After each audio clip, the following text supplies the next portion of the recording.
இப்படி குட்டி குட்டியாக ஆப்பம் ஊற்றி கொடுத்தா எந்த குட்டீஸ் தான் வேண்டான்னு சொல்லுவாங்க சொல்லுங்கள். இது எப்படி செய்கிறதுன்னு நான் சொல்லித்தரேன் வாங்க.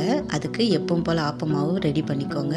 நம்ம பணியார சட்டியை அடுப்பில் வச்சு எல்லா குழியிலையும் ஒரு ஒரு ட்ராப் எண்ணெய் ஊற்றி துணி வச்சு தொடச்சி எடுத்துக்கோங்க. இப்போ ஒரு சின்ன கரண்டியில் மாற்று ஒரு குழியில் ஊற்றி லைட்டாக ப்ரெஸ் பண்ணிங்கன்னா குட்டி ஆப்பம் ரெடி ஆயிரும்.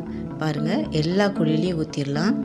இது ரொம்ப நமக்கு ஊற்றும் பொழுதே ரொம்ப ஃபன்னாகவும் அதே சமயம் ரொம்ப சந்தோஷமாகவும் இருக்கும். பார்க்குறதுக்கே ரொம்ப அழகாக வரும் பாருங்கள் ஆப்பம்.